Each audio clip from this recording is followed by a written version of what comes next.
Bonjour à tous. Bonjour. Merci d'être venus aussi nombreux. Donc déjà on va aborder un peu la situation, un peu où on en est, d'accord, pour que tout le monde ait un peu les mêmes bases d'information. Dans le sens où c'est que aujourd'hui les marques d'intérêt, quelles soient, il n'y a aucun dépôt d'offres, voilà, donc au moins on part sur la même base tous. Et tant qu'il n'y a pas de dépôt d'offres, personne ne doit se faire l'apologie d'un projet ou quoi que ce soit. Donc, dans ce sens, nous, on va porter un projet. Donc, c'est pour ça que vous êtes tous réunis aujourd'hui. On a mandaté justement un expert en CSE extra pour justement développer ce projet. Voilà. Donc, je vais vous passer la parole à M. Bruno qui va vous expliquer plus. Bon. Monsieur. Ouais, donc du coup, je vais quand même vous présenter pour ceux qui ne les connaissent pas. Donc là, il y a Olivier Delot, c'est le secrétaire général de l'Union locale de Fos. Il y a Olivier Matteux, c'est le secrétaire de l'Union départementale de Marseille. Et des Bouches-du-Rhône, pardon.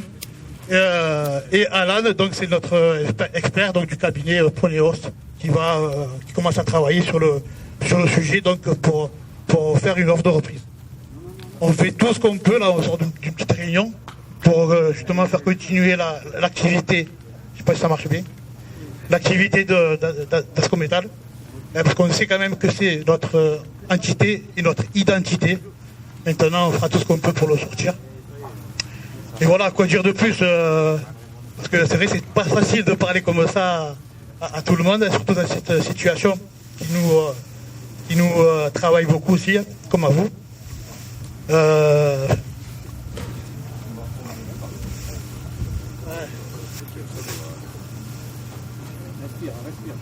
frérot. C'est notre... Donc en fait, on se bat tous pour la même chose, hein, la continuité de l'activité. Hein, et on espère que tout le monde est derrière nous justement pour trouver une solution et la meilleure pour tous. Quand je dis pour tous, c'est qu'il n'y en a pas un qu'il faut qu'il reste sur le carreau. D'accord? Voilà. Maintenant, sachez que nous, on a activé toutes les sources possibles, politiques, syndicales, intersyndicales notamment, de façon à justement à émerger des solutions et qui soient pérennes. Voilà. Le but, c'est ça. C'est parce que au bout du 3e RJ en 10 ans, arrivé un moment, on en a un peu plein le... Hein, comme tous. Hein. Donc, après, je ne sais pas si tu veux, Olive, dire un mot. Je m'excuse, c'est la fatigue. Donc voilà, c'est notre 3e RJ en 10 ans. Les 2 premiers, on a su se battre et on se rappelle très bien de ces jours qu'on a fait. Grâce à vous tous. Le 2e, voilà, ça s'est assez bien passé quand même malgré tout. Mais à cause de ce 2e redressement judiciaire, aujourd'hui on est encore là. Ce 3e là, il est beaucoup plus compliqué. Mais quoi qu'il en soit, sachez que vos élus de la CGT, donc là, on a aussi le syndicat de la CFE-CGC qui sont avec nous sur ce projet-là. Il faut quand même le dire, hein, même si on est une majorité CGT. Donc ils sont avec nous dans le projet.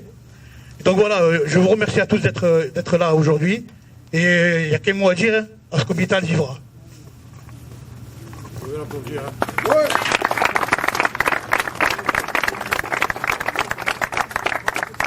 Bien. Bonjour tout le monde. Je m'excuse par avance si je suis un peu long. Mais on a pas mal de choses à se dire. D'abord, je viens vous porter la solidarité de l'ensemble des syndicats CGT du département. Ensuite, et ça il faut que vous l'ayez en tête, de maintenant jusqu'à ce qu'on ait assuré l'avenir de l'usine et des emplois. Ce que vous vivez là, vous n'y êtes pour rien et c'est une nouvelle injustice qui vous est faite. Ce qu'on vous fait subir là, c'est le prix des politiques industrielles d'abandon menées par les gouvernements successifs depuis des décennies.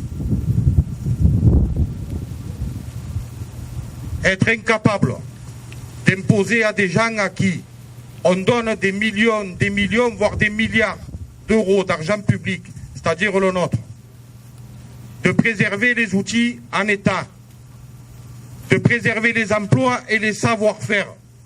Parce que quand on ferme une usine, on ne casse pas que des outils de travail. On massacre aussi des savoir-faire qu'on ne transmet plus. On massacre des savoir-faire qui permettent de produire des choses dont le pays et les gens ont besoin. Voilà le prix à chaque fois qu'on casse un outil de travail. Cet outil de travail que vous faites vivre les uns et les autres à la place où vous êtes, que ce soit là, dans les ateliers ou dans les bureaux. Les responsables de la situation, il n'y en a aucun ici parmi nous, à moins que se trouve le directeur pas loin, pour écouter les décisions de combat que vous allez prendre. Donc le choix aujourd'hui, il est simple. C'est laisser ceux qui vous ont mis dans cette situation décider de votre avenir, ou décider avec vos organisations syndicales, celles en tout cas qui sont prêtes à s'engager dans la bataille, de se battre pour préserver l'outil et les emplois. Et faire la démonstration que ce que vous produisez, ça ne coûte pas, ça rapporte. Un PDG qui se rémunère 2 millions d'euros par mois pour finir par mettre son groupe en redressement judiciaire, il n'a aucune leçon à donner à qui que ce soit. Le plus bourricot d'entre nous ici, il est toujours plus productif que lui. Je préfère le dire comme ça, parce que vous allez entendre des discours venant de là-haut, vous expliquant qu'on vous propose d'aller sur une démarche complètement illusoire, voire un peu folle. Il n'y a rien de fou, il n'y a rien d'illusoire, il n'y a rien d'illégitime à vouloir sauver son outil de travail, son emploi, et pouvoir continuer à mettre du beefsteak dans l'assiette de ses enfants. Si vous décidez de retenir les propositions que vous font vos représentants, vous aurez le soutien jusqu'à la victoire de la CGT de ce département et au-delà. On fera en sorte que aucun Suisse, aucun actionnaire, aucun milliardaire, aucun politicien véreux ne décide qu'à partir de telle date, vous n'ayez plus rien à mettre dans l'assiette des petits. Ça, il faut que ce soit clair. C'est pour ça que la proposition qui vous est faite, parce qu'on va venir aussi vous expliquer, mais vous risquez d'empêcher d'éventuels repreneurs, on n'empêchera personne. Celui qui veut venir sur le site de Fos, investir, garantir les productions, garantir les emplois, il sera le bienvenu. Mais il sera le bienvenu dans les mêmes conditions que vous et que la CGT, c'est-à-dire en prenant toutes ses responsabilités. En attendant, comme il est hors de question qu'il y ait qui que ce soit qui parte au chômage, quelque atelier qui soit démantelé, ce que nous vous proposons, c'est de porter un projet transitoire qui permette d'assurer la continuité de l'activité, le maintien des emplois et l'arrivée dans les meilleures conditions d'un repreneur ou de plusieurs, on verra, hein, et ça, c'est en fonction de comment ils habilleront la mariée, mais ce qui est certain, Fred a conclu par ça, Ascométal vivra avec tous ses emplois. Et on va faire en sorte d'améliorer les choses. Voilà, camarades, amis, enfin, on finira tous camarades. La proposition qui vous est faite, elle est non seulement réaliste, mais c'est celle qui permettra aussi d'envoyer un signal à ceux qui considèrent qu'avec nous, ils peuvent faire ce qu'ils veulent. Les travailleurs, les travailleuses, ils ont leur dignité. Quand ils se lèvent le matin, ils savent pourquoi ils se lèvent. Il n'y a pas de profiteurs, il n'y a pas de parasites ici. Il n'y a que des gens qui viennent pour créer de la richesse et participer avec d'autres à quelque chose qui permet de répondre à des besoins réels.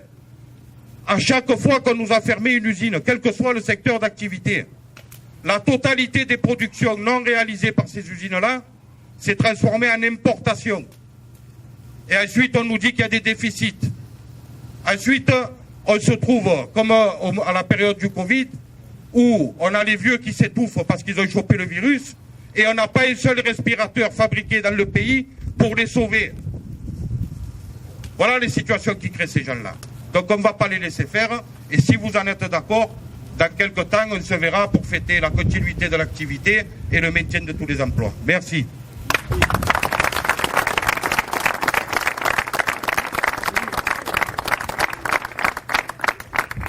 Oui, camarade, ouais, vous êtes aussi dans cette situation, mais vous avez bien compris que le bassin de Fos, il y avait quand même des gros enjeux qui dépassaient un peu Ascométal. Moi, je suis d'ArcelorMittal aussi, et la situation d'ArcelorMittal, on peut dire que sur l'avenir, n'est pas garanti non plus. Et c'est pour ça aussi que vous êtes un peu les premiers, les fleurons à lancer et à reprendre en gros. Quand Olive parlait des outils de production, effectivement, si c'est un réel besoin pour les populations, il faut absolument qu'ils restent sur notre territoire et qu'on garde la main dessus. Donc effectivement, proposer des projets qui permettent de la continuité de l'activité, c'est propre à Arcelor, mais cette situation va se présenter pour les autres sites du bassin, parce qu'effectivement, on sent qu'il y a un tournant qui se passe un petit peu dans notre bassin industriel, et il va falloir que tout le monde y participe et s'y implique pour qu'on puisse justement sauver nos emplois et, comme disait Olivier, sortir la tête haute des combats qu'on aura menés.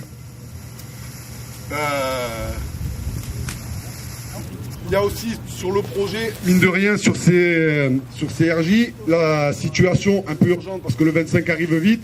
L'idée de déposer un projet CGT, c'est aussi pour ne pas se retrouver le bec dans l'eau sans rien. Et quand on parle de transition, c'est justement ça, qu'il y ait un projet industriel qui tienne la route, qui puisse justement permettre de ne pas arriver au 25 sans rien du tout.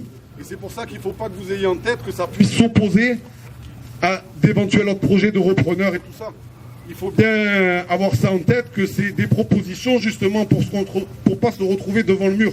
Et je vous le répète, on a vraiment le sentiment que vous êtes les premiers dans le bassin un petit peu passés par là et qu'il va falloir aussi que vous soyez un peu le modèle pour tous les autres pour insuffler tout ça, parce qu'on voit bien que dans ces périodes, eh bien, le camp d'en face, il nous malmène et qu'il faut qu'on resserre nos liens et qu'on soit beaucoup plus solidaires. Voilà, camarades.